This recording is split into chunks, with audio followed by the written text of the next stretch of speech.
എല്ലാവർക്കും നമസ്കാരം.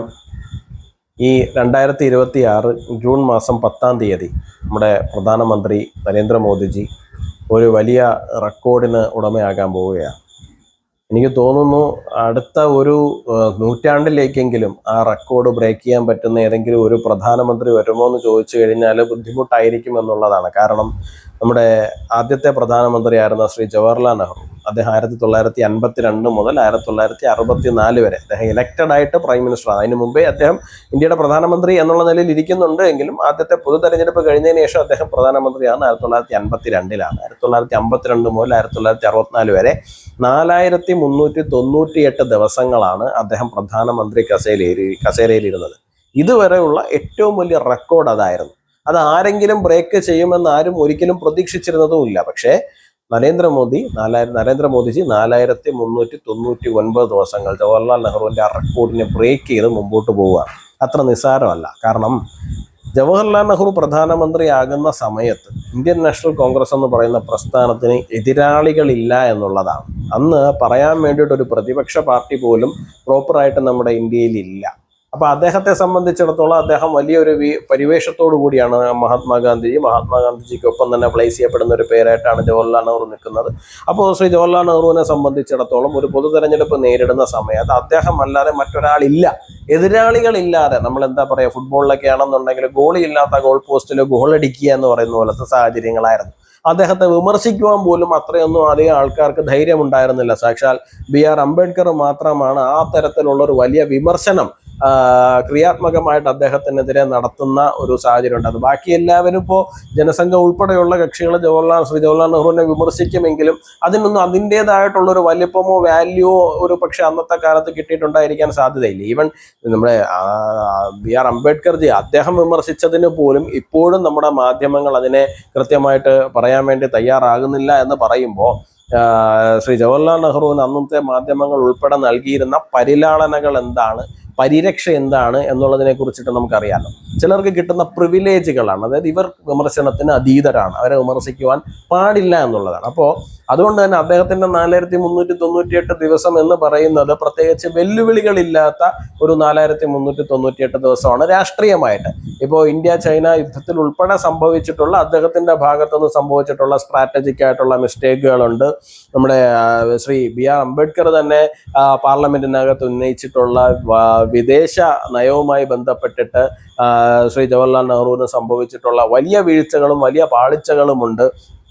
ഇതൊക്കെ നിലനിൽക്കുമ്പോൾ തന്നെയും രാഷ്ട്രീയമായിട്ട് അദ്ദേഹത്തിന് വലിയ എതിരുണ്ടായിരുന്നില്ല എന്നുള്ളതാണ് ഒരു യാഥാർത്ഥ്യം. ഒരു പ്രതിപക്ഷം എന്ന് പറയുന്നത്, ഒരു പ്രതിപക്ഷ സ്വരം എന്ന് പറയാൻ പറ്റുന്ന തരത്തിലൊന്നും ഉണ്ടായിരുന്നില്ല എന്നുള്ളതാണ് ഒരു യാഥാർത്ഥ്യം എന്ന് പറയുന്നത്. നമുക്കറിയാമല്ലോ, നമ്മുടെ ശ്രീ AK ഗോപാലനായിരുന്നു ആദ്യത്തെ പാർലമെന്റിലെ പ്രതിപക്ഷത്തിന്റെ ഒരു നേതൃസ്ഥാനത്ത് തന്നെ ഉണ്ടായിരുന്നു. അപ്പോൾ CPM പോലെ ഒരു പാർട്ടി ആയിരുന്നു അന്ന് പ്രധാന പ്രതിപക്ഷത്തേക്ക് ഉണ്ടായിരുന്നത് എന്ന് പറയുമ്പോൾ തന്നെയും അന്നത്തെ പ്രതിപക്ഷം എത്രത്തോളം ദുർബലമായിരുന്നു എന്നുള്ള കാര്യത്തെ കുറിച്ചിട്ട് നമുക്ക് ചിന്തിക്കാവുന്നതേ ഉള്ളൂ. പക്ഷെ ശ്രീ നരേന്ദ്രമോദിജിയുടെ കഴിഞ്ഞ ഒരു 12 വർഷത്തെ കാലഘട്ടം എന്ന് പറയുന്നത് എങ്ങനെ ആയിരുന്നില്ല. ഒരുപാട് വെല്ലുവിളികൾ നേരിടുന്നതായിരുന്നു. ഒരുപാട് വെല്ലുവിളികൾ നേരിടുക എന്ന് പറയുമ്പോൾ അത് മുഴുവൻ സ്ക്രൂട്ടനൈസ് ചെയ്യാനും അതിനെ 10 ഇരട്ടിയായിട്ടും 100 ഇരട്ടിയായിട്ടും 1000 ഇരട്ടിയായിട്ടും പൊതുജനങ്ങൾക്കിടയിലേക്ക് എത്തിക്കുവാനും വേണ്ടിയിട്ടുള്ള വലിയൊരു എക്കോസിസ്റ്റം ഇവിടെ നിലനിൽക്കുന്നുണ്ടായിരുന്നു. കഴിഞ്ഞ ഒരു 60-70 വർഷത്തെ കോൺഗ്രസിന്റെ ഭരണത്തിനെ തുടർന്നുണ്ടായിട്ടുള്ള വലിയൊരു എക്കോസിസ്റ്റം ഇവിടെ ക്രിയേറ്റ് ചെയ്യപ്പെട്ടിട്ടുണ്ടായിരുന്നു. അപ്പോൾ നമ്മുടെ കശ്മീർ ഫയൽസ് സിനിമയിൽ പറയുന്നത് പോലെ തന്നെ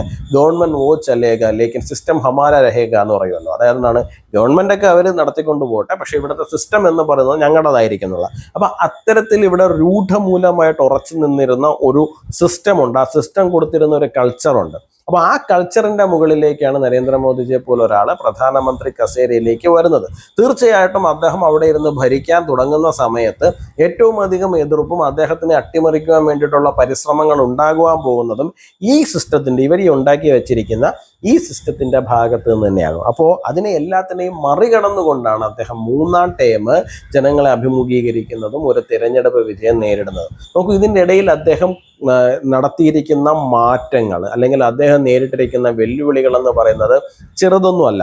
ഇപ്പോൾ രണ്ടോ മൂന്നോ തവണയാണ് പാകിസ്ഥാൻ്റെ ഭാഗത്ത് നിന്ന് ഇങ്ങോട്ടേക്ക് ഒരു ടെറർ അറ്റാക്ക് ഉണ്ടാകുന്നത്. നമ്മൾ സർജിക്കൽ സ്ട്രൈക്ക് 1 നടത്തി, സർജിക്കൽ സ്ട്രൈക്ക് 2 നടത്തി, അത് കഴിഞ്ഞ് ഓപ്പറേഷൻ സിന്ദൂർ നടത്തി. 3 തവണ നമ്മൾ തിരിച്ച് അതിമാരകമായിട്ടുള്ള അറ്റാക്ക് അവർക്കെതിരായിട്ട് നമ്മൾ നടത്തുന്ന സാഹചര്യം ഉണ്ടായി. അതിന് മുമ്പ് അങ്ങനെ ആയിരുന്നില്ല. നമുക്കറിയാം, ഇപ്പോൾ നമ്മുടെ മുംബൈ താജ് അറ്റാക്ക് നടക്കുന്ന സമയത്ത് പോലും ഒരു തരത്തിലുള്ള ഒരു റിട്ടാലിയേഷന് നമ്മുടെ ഇന്ത്യൻ ഗവൺമെന്റിന്റെ ഭാഗത്ത് നിന്ന് തയ്യാറായിട്ടില്ല എന്നുള്ളതാണ്. ഇന്ത്യൻ സൈന്യത്തിന് പ്രാപ്തി ഇല്ലാതിരുന്നത് കൊണ്ടായിരുന്നില്ല. ഇന്ത്യൻ സൈന്യത്തിന് അന്നും പ്രാപ്തിയുണ്ട്, ഇന്ത്യൻ സൈന്യത്തിന് എന്നും പ്രാപ്തിയുണ്ട്. പക്ഷേ ഇന്ത്യൻ സൈന്യത്തിന് അതിനുള്ള ഒരു പെർമിഷൻ കൊടുക്കുവാനുള്ള ഒരു പൊളിറ്റിക്കൽ വില്ല് പോലും അന്ന് ഭരിച്ചുകൊണ്ടിരുന്നവർക്ക് ഉണ്ടായിരുന്നില്ല എന്നുള്ളതാണ്. കാരണം എന്താണ്, ചിദംബരം തന്നെ പറഞ്ഞു ഈ ഇടക്കാലത്ത്, അന്നത്തെ ആഭ്യന്തരമന്ത്രിയായിരുന്നു ശ്രീ പി ചിദംബരം, അദ്ദേഹം തന്നെ പറയുന്നുണ്ടായിരുന്നു അമേരിക്കയുടെ ഭാഗത്തു നിന്ന് ഉൾപ്പെടെ വലിയ പ്രഷർ ഉണ്ടായിരുന്നു, ഇന്ത്യ ഒരു കാരണവശാലും റീടാലിയേറ്റ് ചെയ്യരുത് എന്ന് പറഞ്ഞുകൊണ്ട് വലിയ പ്രഷർ ഉണ്ടായിരുന്നു. അതുകൊണ്ടാണ് ഞങ്ങൾ അന്ന് തിരിച്ച് ഒരു നടപടിയിലേക്ക് പോകാതിരുന്നത് എന്നുള്ളത്. ഇന്ത്യൻ സൈനികരുടെ തല അറുത്ത് നമ്മുടെ അതിർത്തിയിൽ കൊണ്ട് വെച്ചിട്ട് പോകുന്ന തരത്തിൽ വരെ നമ്മളെ അപമാനിക്കുന്ന സാഹചര്യങ്ങൾ ഉണ്ടായിട്ട് പോലും തിരിച്ച് കയ്യും കെട്ടി മിണ്ടാതെ പഞ്ചപുച്ഛം അടക്കി നിൽക്കുന്ന തലത്തിലായിരുന്നു നമ്മുടെ UPA സർക്കാർ, ഒന്നാവട്ടെ രണ്ടാകട്ടെ നമ്മുടെ നാട്ടിൽ ഭരിച്ചുകൊണ്ടിരുന്നത് എന്നുള്ളതാണ്. അപ്പോൾ അതിന് വലിയ ഒരു മാറ്റം ഉണ്ടാകുന്ന സാഹചര്യം ഉണ്ടായി. നമ്മൾ തിരിച്ച് തിരിച്ചു കയറി അവരുടെ വീട്ടിൽ കയറി അടിക്കും എന്ന് പറയുന്ന തലത്തിലേക്ക് ഇന്ത്യൻ നയത്തിനെ കൊണ്ടെത്തിക്കുന്നതിനകത്ത് നരേന്ദ്രമോദി സർക്കാരിന് സാധിച്ചു എന്നുള്ളതാണ്. രണ്ടാമത്തെ കാര്യം എന്ന് പറഞ്ഞു കഴിഞ്ഞാൽ നോട്ട് നിരോധനം ഉണ്ടായി. ഈ നോട്ട് നിരോധനം ഉണ്ടാകുന്ന സമയത്ത് നമ്മുടെ ഇവിടുത്തെ പ്രതിപക്ഷ പാർട്ടികളെല്ലാം പറഞ്ഞൊരു കാര്യമുണ്ട്, രാജ്യം തകർന്നു പോവും, രാജ്യം തകർന്നു പോവും, രാജ്യം തകർന്നു പോവും.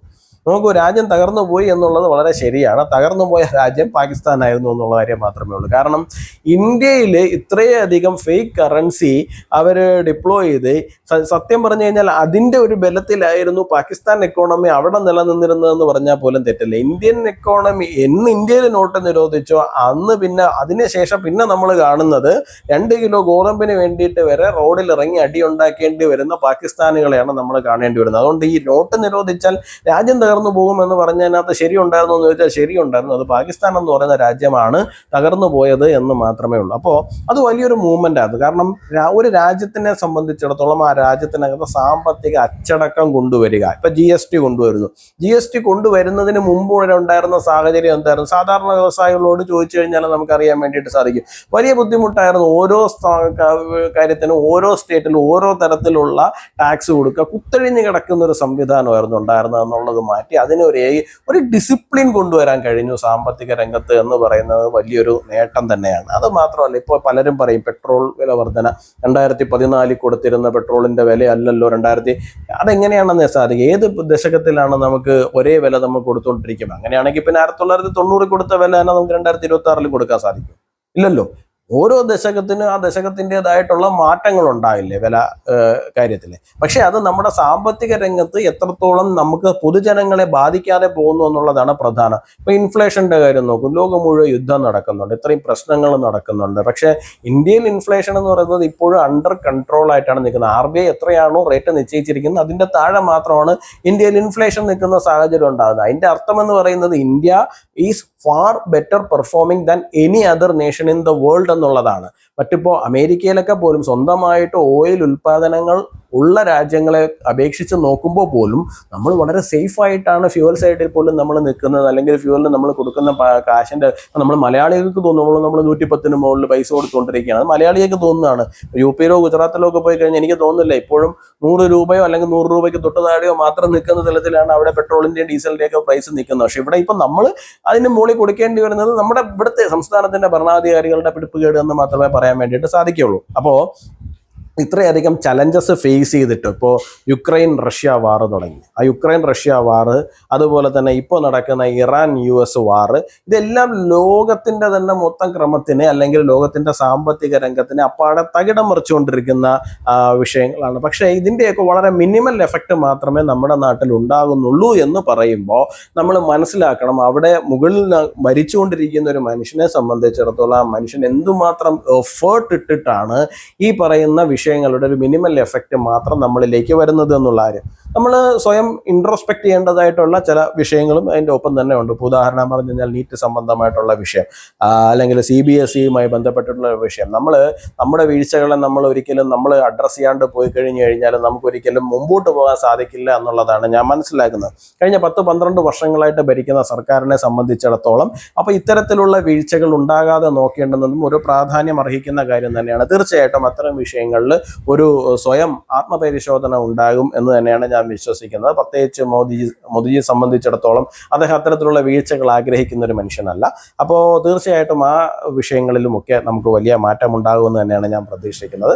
സമസ്ത മേഖലകളിലും അദ്ദേഹത്തിൻ്റെ ഒരു ഇടപെടലുകളും കാഴ്ചപ്പാടുകളും ഒക്കെ നമുക്ക് കാണാൻ വേണ്ടിയിട്ട് സാധിക്കും. ഇപ്പോൾ ഒരു കാലഘട്ടത്തിൽ ഇന്ത്യ എന്ന് പറഞ്ഞു കഴിഞ്ഞാൽ ഏറ്റവും തുറന്നു കിടക്കുന്ന ഒരു ടോയ്ലറ്റ് പോലെയായിരുന്നു എന്ന് പറഞ്ഞാലും നമുക്ക് തെറ്റു പറയാൻ കഴിയില്ല. നമ്മുടെ ഇന്ത്യൻ റെയിൽവേ ആയിക്കൊണ്ട് പോട്ടെ, നമ്മൾ പല സ്ഥലങ്ങളിലേക്ക് പോകുമ്പോൾ 2 വശത്ത് കുത്തിയിരിക്കുന്ന മനുഷ്യരെ കണ്ടിട്ടുണ്ട്.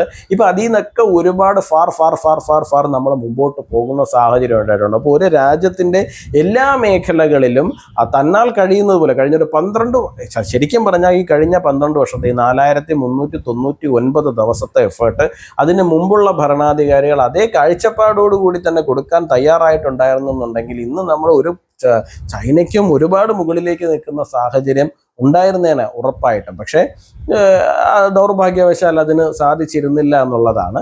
അതോടൊപ്പം തന്നെ ഭാരതത്തിന്റെ സ്വത്വത്തിൽ നിന്നുകൊണ്ട് നമ്മൾ ലോകത്തിനെ അഭിമുഖീകരിക്കുകയും ആ തരത്തിൽ നമ്മൾ മുമ്പോട്ട് പോവുകയും ചെയ്യുമ്പോൾ നമ്മൾ കൂടുതൽ ശക്തമാവുകയാണ് ചെയ്യുന്നത്.